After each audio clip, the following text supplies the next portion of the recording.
Hello friends, welcome to grow with Sibi. तो आप सभी का स्वागत है आपके अपने चैनल ग्रो विद सिबी पर। आज की वीडियो हम देखने वाले हैं मैथ्स पेपर 1 के प्रीवियस ईयर क्वेश्चंस जो कि आपके सीटेट एग्ज़ाम में 2022 से 2023 यानी कि अभी जो आपका रिसेंटली एग्ज़ाम हुआ है उसमें पूछे गए थे। तो देखिए ये जो आपका एग्ज़ाम था लगभग 22 से 24 शिफ्ट में चला था।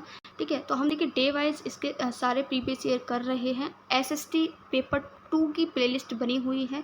एसएसटी पेपर 2 के जितने भी क्वेश्चन सीटेट के एग्ज़ाम में पूछे गए थे 2022 से 23 के, उसकी मैं वीडियो अपलोड कर चुकी हूँ। At least may be 18 to 90 videos हैं वहाँ पर। ठीक है, और उस प्लेलिस्ट पर जाकर आप सारी वीडियोस को देख सकते हो। ये न्यू सीरीज चल रही है हमारी मैथ्स पेपर 1 की, जिसमें आज हमारी मैथ्स पेपर 1 की 6 क्लास है। इससे पहले 5 क्लासेस कंप्लीट हो चुकी हैं डे वाइज। अगर आपने वो वीडियोस अभी तक नहीं देखी हैं तो आप प्लेलिस्ट में जाकर वीडियो देख सकते हैं। तो चलिए आज की वीडियो को स्टार्ट करते हैं। आज हम कौन सा कर रहे हैं, तो आज हम कर रहे हैं 12 जनवरी 2023 का एग्ज़ाम में पूछे जाने वाले मैथ्स पेपर 1 के क्वेश्चन। तो स्टार्ट करते हैं क्वेश्चन नंबर 1 से। In Roman numerals XL plus L X minus L X X I V is equal to, Roman संख्याओं में XL plus L X minus L X X I V बराबर है। आपको ये बताना है कि ये जो नंबर है वो किसके बराबर है। तो इसके लिए आपको पता होना चाहिए रोमन नंबर्स के बारे में। ठीक है, तो आई होप कि आपको बेसिक जानकारी तो होगी। जैसे कि फर्स्ट इसको हम लिखते हैं रोमन नंबर में 1 को हम फर्स्ट लिखते हैं, ठीक है, और सेकंड 2 को हम सेकंड लिखते हैं। ठीक है, 3 को हम थर्ड लिख सकते हैं, और रोमन नंबर में 4 को हम फोर्थ इस तरीके से लिखते हैं। ठीक है, और इसको हम फिफ्थ लिखते हैं, फिर हम इसको 6 लिखते हैं, इसको 7th लिखते हैं, और इसको 8th लिखते हैं, और फिर हम लिखते हैं 9, और फिर हम लिखते हैं 10। तो आई होप कि इतना तो आप सभी को पता ही होगा कि रोमन नंबर्स में हम जो नॉर्मल नंबर्स होते हैं उनको हम रोमन नंबर में कैसे लिखते हैं। ठीक है, अब देखिए आपको सारा तो नहीं पता होगा, आपको छोटी छोटी बेसिक चीज़ें पता होंगी। जैसे कि ये आपका 20 हो गया, ये आपका 3x होता है तो 30 होता है ना, और आपका x1 हो गया तो ये आपका ये 10 था, इसके आगे 1 जोड़ दिया तो ये 11 हो गया, फिर ये आपका 12 हो गया। ये बेसिक चीज़ें हैं जो आपको पता होंगी। लेकिन मैं आपको एक चीज़ बता रही हूँ जहाँ से आप जो है इस टाइप के क्वेश्चंस को इजीली सॉल्व कर सकते हो। आपको एक चीज़ याद रखनी पड़ेगी, वो है IVXLCDM। देखिए मैंने भी इसी तरीके से ये ट्रिक याद की थी, तो आप भी इसी तरीके से याद करके किसी भी नंबर को जो है रोमन नंबर्स में लिख सकते हो। ठीक है, तो आई का मतलब फर्स्ट, और 5 को ऐसे लिखते हैं, 10 को हम एक्स लिखते हैं, 50 को हम एल लिखते हैं, 100 को हम सी लिखते हैं, और 500 को हम डी लिखते हैं, 1000 को हम एम लिखते हैं। इतना आपको पता होना चाहिए। अब देखिए यहाँ पर क्या लिखा हुआ है, एक्स एल, एक्स और एल। अब देखिए एल को हम क्या लिखते हैं, एल को हम लिखते हैं 50। ठीक है, अब देखिए इससे पहले जब एक्स आता है तो इसका मतलब ये है कि वो संख्या माइनस हो रही है, और एल के बाद जब एक्स आता है तो इसका मतलब है कि वो संख्या ऐड हो रही है। कैसे, तो देखिए यहाँ पर आपका L इक्वल्स टू कितना है 50। ठीक है, और ये x की वैल्यू कितनी होती है 10, तो ये आपकी पूरी वैल्यू हो जाएगी 50 में से 10 गया तो ये हो जाएगी XL की वैल्यू हो जाएगी आपकी 40।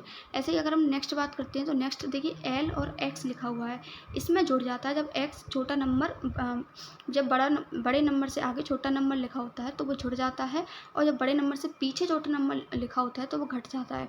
ठीक है, अब देखिए यहाँ पे L की वैल्यू कितनी होगी 50, और X हमारा होता है 10, तो इसकी वैल्यू हो जाएगी हमारी LX की 60। ठीक, तो पहली वैल्यू क्या निकली हमारी 40 प्लस दूसरी क्या निकली 60। ऐसे ही हम निकालेंगे LXSIV का। अब देखिए L की वैल्यू कितनी होती है 50। ठीक, फिर आपका क्या लिखा हुआ है X लिखा हुआ है, X की वैल्यू कितनी होती है, तो X की वैल्यू फिर आपकी 10, फिर एक और X लिखा है तो इसकी भी 10। ठीक, और फिर आपका कितना लिखा है 4 लिखा है, देखिए 4 लिखा है ना, तो प्लस 4, इसको ऐड कर लीजिए तो 50 10 60 70, और आपका हो गया 74।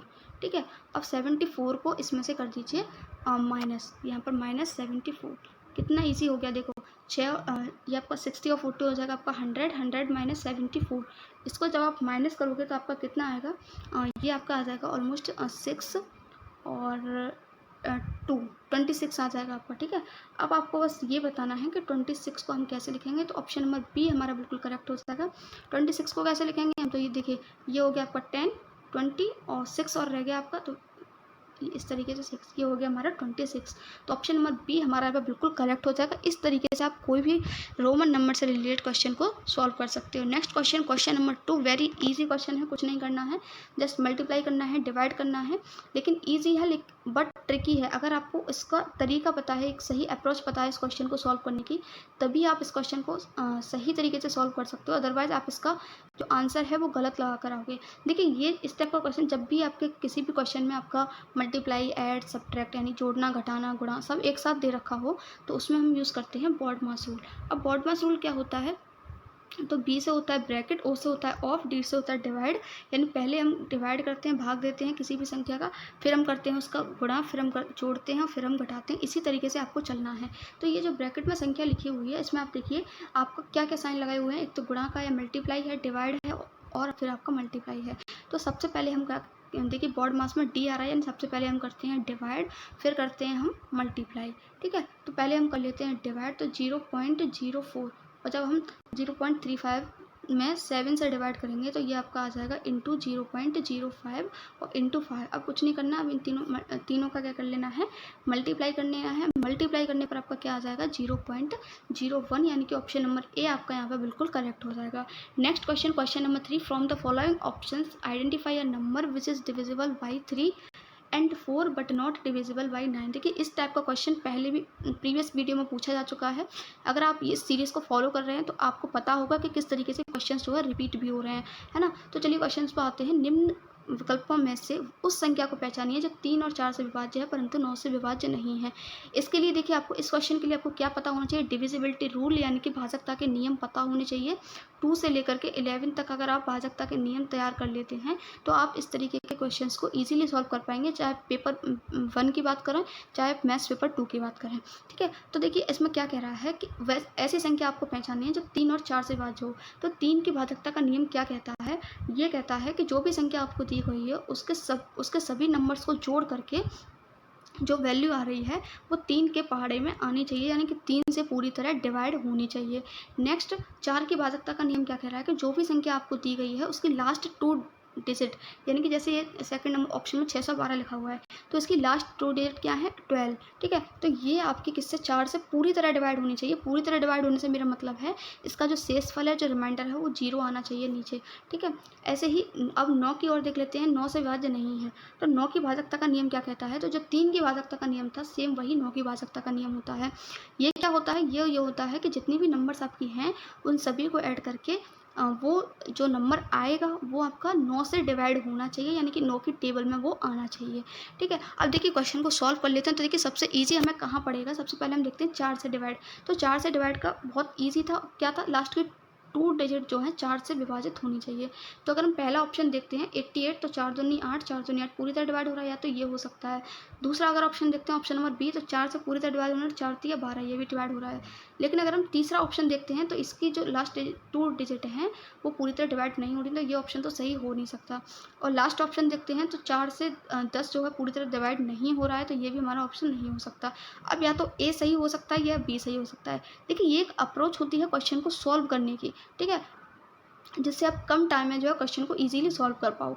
अब हमारे पास 2 ऑप्शन हो गए। अब हमें क्या करना है, अब हम वो संख्या और देख लेते हैं जो 3 से क्या है विभाज्य है। तो इसको हम क्या कर लेते हैं, सभी को ऐड कर लेते हैं। तो 8 5 13 13 सॉरी 8 8 16 16 और 5 आपका हो गया 21। ठीक, तो 21 तो 3 से पूरी तरह डिवाइड है, 3 7 21।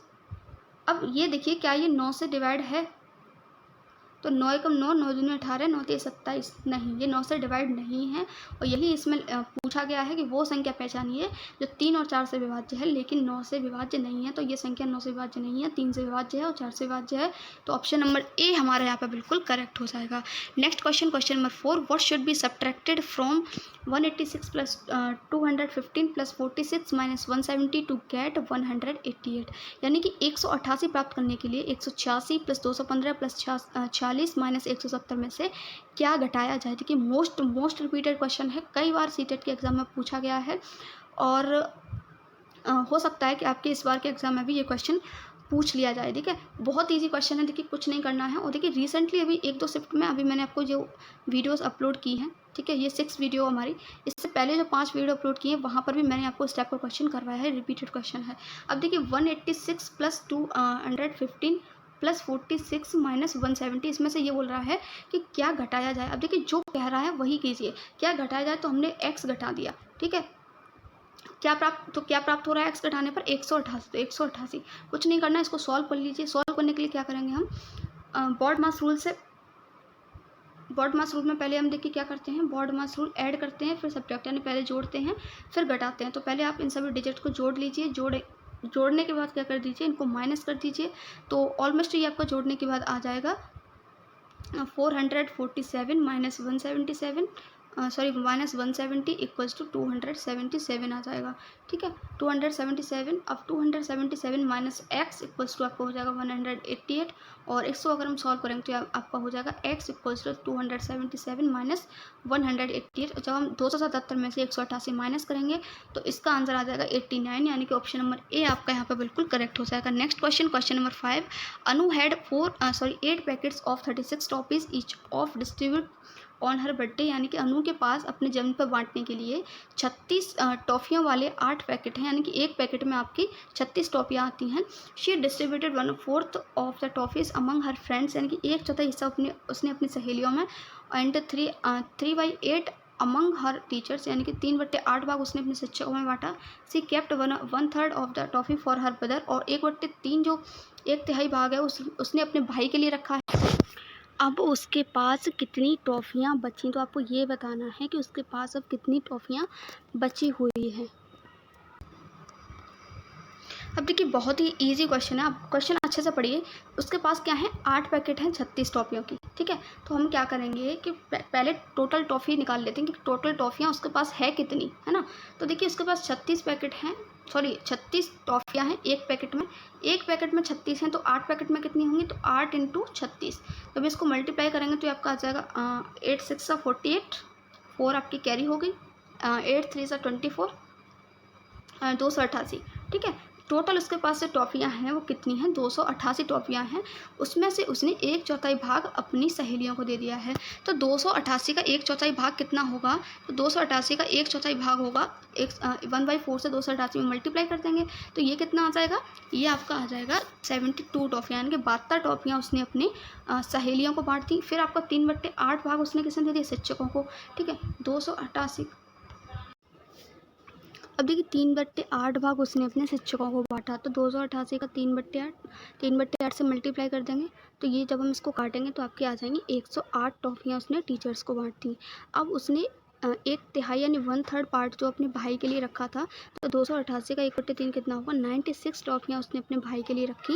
तो आपको ये बताना है टोटल कितनी टॉफ़ियाँ उसके पास बची हैं। तो देखिए टोटल जो टॉफ़ियाँ थी वो 288 थी, जिसमें से बट कितनी गई, तो वही हम कर देंगे माइनस। तो देखिए 108 टॉफ़ियाँ टीचर्स को बट गई, 96 आपकी किसको बट गई, भाई के लिए। और उसके फ्रेंड्स के लिए उसने रखी थी 72, उसने अपनी फ्रेंड्स को डिस्ट्रीब्यूट की। ठीक है, इन सभी का जब हम प्लस करेंगे तो ये आ जाएगा 276, और 288 में से जब हम 276 घटाएंगे तो आज कुल आ जाएगा आपका 12 टॉफ़ियाँ। यही टॉफ़ियाँ जो हैं उसके पास बची हैं। ठीक है, तो ऑप्शन नंबर जो है आपका बी जो है यहाँ पर बिल्कुल करेक्ट हो जाएगा। Next question number 6। I am a 5 digit number with all different digits. I am divisible by 2 but not by 4। मैं एक 5 अंकों की संख्या हूँ जिसके सभी अंक अलग अलग हैं। मैं 2 से विभाज्य हूँ लेकिन 4 से विभाज्य नहीं हूँ। अभी मैंने आपको बताया था कि 2 की भाजकता का नियम क्या होता है और 4 की भाजकता का नियम क्या होता है। नेक्स्ट क्या कह रहा है, मेरे दहाई के स्थान का अंक सबसे छोटी अभाज्य संख्या है। सैकड़े तथा हज़ार के स्थानों के अंक क्रमशः दूसरी विषम संख्या तथा तीसरी भाज्य संख्या है। 10,000 के स्थान का अंक दहाई के स्थान के अंक का दुगुना है। बताइए मैं कौन हूँ। तो इस संख्या के बारे में आपको बताना है। बहुत सारी जानकारी इन्होंने जो है इस संख्या के बारे में दे दी है। अब आपको पहचानना है कि ये संख्या कौन सी है। 4 नंबर आपको दिए गए हैं। तो देखिए सबसे पहले हम लेते हैं 4 से डिवाइड कर लेते हैं क्योंकि 4 की भाजकता ईजी होती है। तो मैंने आपको बताया था कि लास्ट की 2 डिजिट जो होती हैं, लास्ट के जो 2 अंक होते हैं, अगर वो 4 से पूरी तरह डिवाइड हो जाते हैं तो वो जो है 4 की भाजकता को सेटिस्फाई कर रहे हैं। अब जैसे मैं इसमें देखूँ ऑप्शन नंबर ए में, तो 10 जो है 4 से पूरी तरह डिवाइड नहीं होगा। 14 भी 4 से पूरी तरह विभाजित नहीं होगा। बात करते हैं 26 की, तो 26 4 से पूरी तरह विभाज्य होगा क्या? तो ये भी आपका 4 से पूरी तरह विभाज्य नहीं होगा, ठीक है। और डी 4 पन्ना 20 ये आपका 4 से विभाज्य हो जाएगा। लेकिन यहाँ क्या कह रहा है कि मैं एक ऐसी संख्या हूँ जो 4 से विभाज्य नहीं है, ठीक है। तो ए, सी और बी ये तीनों ही विभाज्य नहीं है, तो या तो ए आंसर हो सकता है, या बी हो सकता है, सी हो सकता है। डी विभाज्य है तो ये तो आंसर हो ही नहीं सकता। अब क्या कह रहा है, मैं 2 से विभाज्य हूँ, तो 2 से विभाजकता का नियम मैंने क्या बताया था कि आपकी जो संख्या है उसमें लास्ट 0, 2, 6, 4, 8 ये सभी डिजिट जो है यूनिट डिजिट होनी चाहिए, यानी कि इकाई का अंक यही होना चाहिए। तो अगर हम देख रहे हैं तो तीनों ही संख्या में इकाई का अंक देखिए, यहाँ पे 0 है या 4 है या 6 है, ठीक है। अब और क्या कह रहा है वो भी देख लेते हैं। मेरे दहाई के स्थान का अंक सबसे छोटी अभाज्य संख्या है। अब आपको पता होना चाहिए सबसे छोटी अभाज्य संख्या होती है हमारी 2 यानी कि 2। तो दहाई का अंक देखिए, यहाँ पे दहाई 1 है, यहाँ पे दहाई 1 है और यहाँ पे दहाई 2 है। तो ऑप्शन नंबर सी हमारा यहाँ पे बिल्कुल करेक्ट हो जाएगा। आई होप कि ये क्वेश्चन आपके समझ में आ गया होगा। नेक्स्ट क्वेश्चन देख लेते हैं। सही कथन चुनिए, यानी कि सिलेक्ट द करेक्ट स्टेटमेंट। आपको सही कथन चुनना है। पहला क्या कह रहा है, length of diameter is half that of the radius of the circle, यानी कि वृत्त का व्यास उसकी त्रिज्या की लंबाई का आधा होता है। तो बिल्कुल गलत कह रहा है ये। देखिए, जो वृत्त का व्यास होता है वो त्रिज्या का दोगुना होता है, यानी कि व्यास को हम डी से डिनोट करते हैं। डायमीटर इक्वल्स टू त्रिज्या का दोगुना होता है, तो डी इक्वल्स टू होता है आपका 2r, यानी व्यास इक्वल्स टू 2r। और जो त्रिज्या होती है वो व्यास की कितनी हो जाएगी, आधी हो जाएगी, d/2। और दूसरे में क्या कह रहा है कि प्रत्येक जीवा वृत्त का व्यास होती है। तो देखिए ये क्वेश्चन ये भी आपका बिल्कुल गलत है। प्रत्येक जीवा वृत्त का व्यास नहीं होती है। तो ए भी गलत हो गया, बी भी गलत हो गया। हमें सही कथन चुनना है। सी क्या कह रहा है, सी पढ़ लेते हैं। Many radii can be drawn in a circle, यानी कि वृत्त में अनेक त्रिज्याएं खींची जा सकती हैं। बिल्कुल सही स्टेटमेंट है यहाँ पे। देखिए, ये मैंने एक वृत्त ड्रॉ किया है। आप यहाँ पर बहुत सारी रेडियस खींच सकते हो। देखिए, ये भी रेडियस हो जाएगी, ये भी रेडियस, ये रेडियस, ये भी रेडियस, ये भी रेडियस, ये अनंत जो है आप इसमें क्या खींच सकते हैं, अनेक त्रिज्याएं इसमें आप जो है ड्रॉ कर सकते हैं। तो यही कथन हमारा बिल्कुल सही हो जाएगा। यही हमसे क्वेश्चन में पूछा था। Next question, question number 9, which of the following can not be the sides of a triangle, यानी कि निम्न में से कौन सी त्रिभुज की भुजाएं नहीं हो सकती।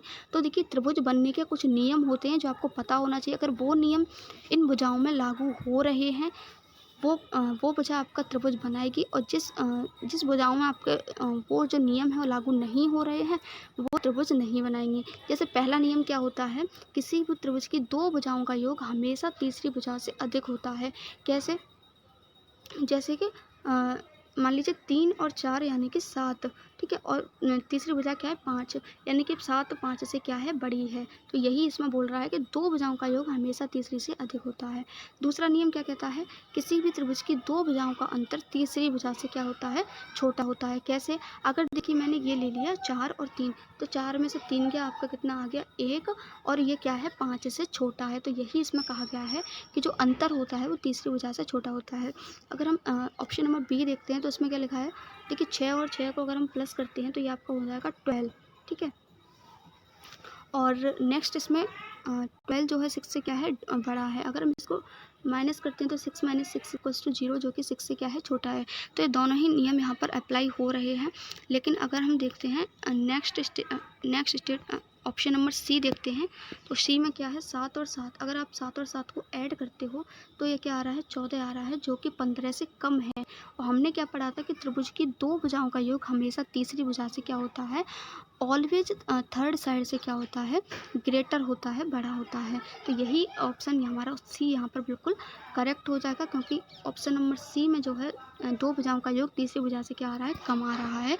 इसीलिए यह एक ट्रायंगल नहीं बनाएगा, त्रिभुज की साइड से ये नहीं हो सकती। क्वेश्चन नंबर 10, आशु 5 फुट 5 सेंटीमीटर लंबी है। Heights of Ashu is 5 feet 5 centimetre and height of her friend Neetu is 5 feet 20 centimetre. How much taller is Ashu from Neetu, use 1 foot = 30 centimetre. ये पूछा है आपसे कि आशु नीतू से कितनी लंबी है। नीतू की हाइट दी हुई है 4 फुट 20 सेंटीमीटर। देखिए, बहुत ही ईजी क्वेश्चन है, कुछ नहीं करना है आपको, सिर्फ जोड़ना घटाना है। देखिए, आशु की लंबाई कितनी है, 5 फुट, फुट को मैं ऐसे लिख देती हूँ, 5 फुट 5 सेंटीमीटर, ठीक है। और नीतू की कितनी है, 4 फुट और 20 सेंटीमीटर, ठीक है। अब क्या कह रहा है कि आशु नीतू से कितनी लंबी है। अब देखिए, इसको हम चेंज कर लेते हैं किस में, सेंटीमीटर में, जिससे हमें कैलकुलेट करने में प्रॉब्लम नहीं होगी, क्योंकि यहाँ ऑलरेडी दे रखा है 1 फुट इक्वल्स टू 30 सेंटीमीटर। तो 5 फुट में कितना हो जाएगा, 5 फुट हो जाएगा आपका 5 गुणा 30 यानी कि 150, और 150 और 5 सेंटीमीटर कितना हो गया, 155 सेंटीमीटर। तो 155 सेंटीमीटर किसकी हाइट हो गई, आंसू की। अब हम निकालते हैं अगर नीतू की, तो नीतू की क्या है, 4 foot 20 inch, sorry 4 foot 20 centimetre. तो 4 फुट को अगर हम सेंटीमीटर में चेंज करेंगे तो 1 फुट 30 दे रखा है, तो ये हो जाएगा हमारा 120, और 120 प्लस 20 आपका हो गया 140 सेंटीमीटर। तो 155 में से जब हम 140 घटा देंगे तो ये आ जाएगा आपका 15 सेंटीमीटर, यानी कि 15 सेंटीमीटर जो है आंसू नीतू से लंबी है, यानी कि ऑप्शन नंबर डी हमारा यहाँ पे बिल्कुल करेक्ट हो जाएगा। Next question, question number 11, the area of a rectangle is 252 centimetre square, if its length is 18 centimetre, then what is its parameter in centimetre. देखिए एक आयत का क्षेत्रफल दिया गया है 252 सेंटीमीटर, इसकी जो लंबाई है वो 18 सेंटीमीटर है, तो इसका परिमाप हमें निकालना है। वेरी इजी क्वेश्चन है। देखिए इसके लिए आपको मैंने पहले भी बताया है, इसके लिए आपको फॉर्मूला पता होना चाहिए। आयत के क्षेत्रफल का फॉर्मूला क्या होता है, आयत के परिमाप का फॉर्मूला क्या होता है, तभी आप इस क्वेश्चन को सॉल्व कर पाएंगे। तो देखिए आयत के क्षेत्रफल का फॉर्मूला होता है लंबाई गुणा चौड़ाई, ठीक है, और क्षेत्रफल हमको दिया हुआ है 252 यानी कि 252। अब लंबाई हमें कितनी दी हुई है, लंबाई हमें दी हुई है 18, और यहाँ से हम निकाल लेंगे चौड़ाई, चौड़ाई हमें दी हुई नहीं है, ठीक है। तो हमारे यहाँ से चौड़ाई निकल के आ जाएगी b इक्वल्स टू, ये आपका 18 से घट जाएगा 252 14 बार, b इक्वल्स टू आ जाएगा 14 सेंटीमीटर। हमसे निकलवा क्या रहा है, इसका परिमाप। तो इसके परिमाप का फॉर्मूला होता है 2 लंबाई प्लस चौड़ाई। अब समझ में आ गया हमने चौड़ाई क्यों निकाली थी, क्योंकि हमें परिमाप निकालने के लिए चौड़ाई की ज़रूरत पड़ेगी। तो 2 लंबाई कितनी है, लंबाई है हमारी 18 और चौड़ाई कितनी है 14, तो 18 और 14 हो जाएगा 32, तो 2 इंटू 32 इक्वल्स टू आ जाएगा हमारे 64 सेंटीमीटर, यानी कि ऑप्शन नंबर सी हमारा यहाँ पे बिल्कुल करेक्ट हो जाएगा। Next question, question number 12, the length breadth and height of a cuboidal tin box are 32 centimetre, 20 centimetre and 25 centimetre respectively, यानी कि एक नावाकार जो टीन का डिब्बा है उसकी लंबाई चौड़ाई ऊंचाई दी हुई है क्रम से। It contains oil up to the height of 18 centimetre, इसमें 18 सेंटीमीटर ऊंचाई तक तेल भरा है।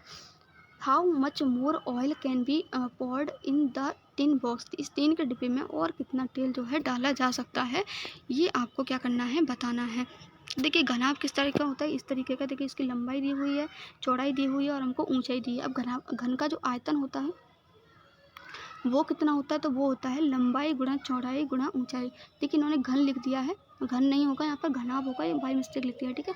घनाभ का आयतन कितना होता है, लंबाई गुणा चौड़ाई गुणा ऊंचाई। तो घनाभ का आयतन हम निकाल लेंगे 16,000 सेंटीमीटर क्यूब आ जाएगा इसको मल्टीप्लाई करने पर। अब देखिए यदि घनाभाकार डिब्बे में 18 सेंटीमीटर ऊंचाई तक तेल भरा हुआ है, तो घनाभाकार डिब्बे में तेल की धारिता कितनी होगी, तो 18 से कर देंगे हम इसको मल्टीप्लाई, यानी कि 18 सेंटीमीटर जो ऊंचाई है वहाँ तक उसका तेल भरा हुआ है। तो लंबाई हमारी कितनी होगी 32 और चौड़ाई होगी 20, और 18 सेंटीमीटर भरा है तो हम इसको कर देंगे 18, यानी कि इसमें कितनी धारिता आ सकती है, तो 11,520।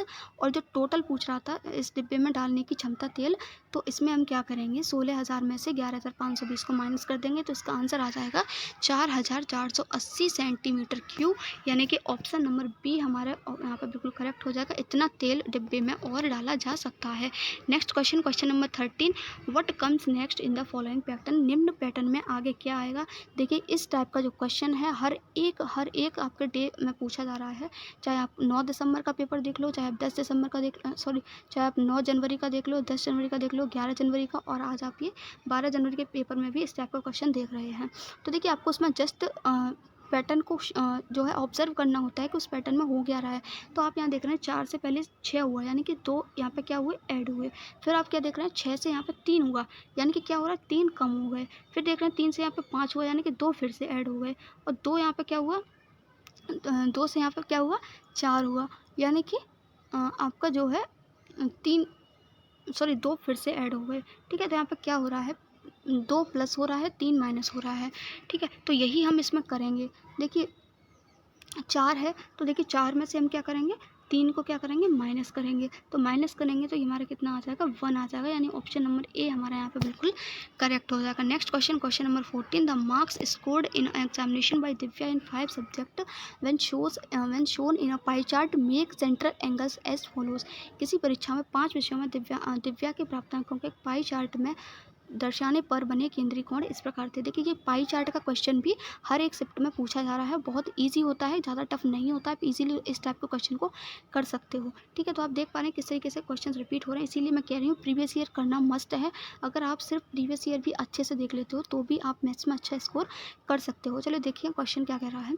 तो हिंदी में उसने 84 और अंग्रेजी में 60, मैथ्स में 63, साइंस में 57 और सोशल साइंस में 90 डिग्री के केंद्रीय कोण बनाए हुए हैं। इफ सी ऑब्टेन 105 यानी कि 105 मार्क्स उसने मैथमेटिक्स में लिए हैं, then what is the total marks of obtain by her in these 5 subject. तो आपको ये निकालना है कि इन 5 विषयों में उसके द्वारा प्राप्त कुल अंक कितने हैं। तो देखिए गणित में उसने कितना प्राप्त किया है, 105।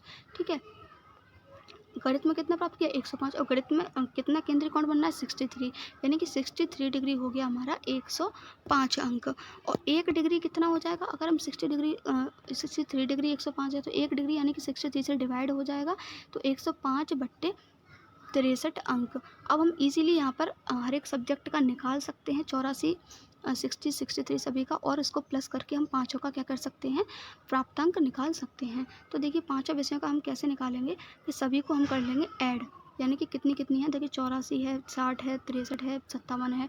हिंदी, साइंस, इंग्लिश, मैथ सभी का केंद्रीय कोण क्या कर लेंगे हम, प्लस कर लेंगे। और देखिए जो पाई चार्ट होता है वो एक राउंड के रूप में होता है, इसलिए टोटल पाई चार्ट मिलकर कितने का कोण बनाता है, वो बनाता है 360 डिग्री का। ठीक है, इसलिए हमने सबको जोड़कर लिख दिया है 360 डिग्री। तो 5 विषयों में उसके द्वारा प्राप्त कुल अंक कितने हो जाएंगे, 105/63 इंटू 360 डिग्री। तो देखिए इसका जो जब हम इसको काटेंगे या फिर आप मल्टीप्लाई करके डिवाइड भी कर सकते हो, तो इसका जो करेक्ट आंसर आ जाएगा वो आ जाएगा 600 अंक, यानी कि ऑप्शन नंबर बी हमारा यहाँ पे बिल्कुल करेक्ट हो जाएगा। देखिए जो भी हमसे पूछा गया था, ठीक है, उसको हम पहले लिखते हैं, और जितना टोटल होता है, जितने टोटल का कोण होता है, तो वो उसको हम मल्टीप्लाई में लिखते हैं 360 डिग्री। देखिए जो भी था वो हमने लिख लिया, जो सब्जेक्ट था यानी कि मैथ्स में हमको दे रखा था 1 डिग्री, तो 105/63 लिख लिया और टोटल 360 लिख लिया। ठीक है, नेक्स्ट क्वेश्चन देख लेते हैं, क्वेश्चन नंबर आपका 15, और आज का हमारा लास्ट क्वेश्चन है ये। Select the correct statements on the basis of data given below. नीचे दिए गए आंकड़ों के आधार पर सही कथन चुनिए। आपको ये कुछ फ्रूट्स दिए गए हैं और उनको पसंद करने वाले यानी लाइक करने वाले बच्चों की संख्या दी गई है। ऑरेंज यानी संतरा को 24 लोग पसंद करते हैं, बनाना को 32, आम को 16 और सेब को पसंद करते हैं 28 लोग। अब कथन कुछ यहाँ पर दिए गए हैं, आपको सही कथन का चयन करना। देखिए पहला क्या कह रहा है, mangoes are most liked by children, यानी सबसे अधिक बच्चे आम पसंद करते हैं। तो सबसे अधिक बच्चे हम यहाँ पर देखें तो केला के हैं 32, तो ये तो हमारा हो गया गलत। नेक्स्ट क्या है, children liking orange are 1/3 of the total children, संतरा पसंद करने वाले बच्चे कुल बच्चों की संख्या का 1/3 है। तो संतरा कितने बच्चे पसंद कर रहे हैं, 24। अब कुल बच्चे हैं कितने, तो इनको हमें जोड़ना पड़ेगा। तो 8 और 6 आपका 14, 14 और 2 आपका 16, 16 और 4 20 यानी कि 0, और 2 आपका कैरी यानी कि हासिल हो गया, 2 2 4 5 6 7 8 9 10, यानी कि टोटल 100 बच्चे हैं।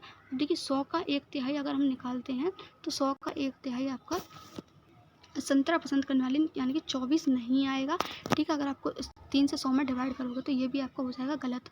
नेक्स्ट क्या कह रहा है, संतरा या केला पसंद करने वाले बच्चे सेब पसंद करने वाले बच्चों की संख्या के दोगुने हैं।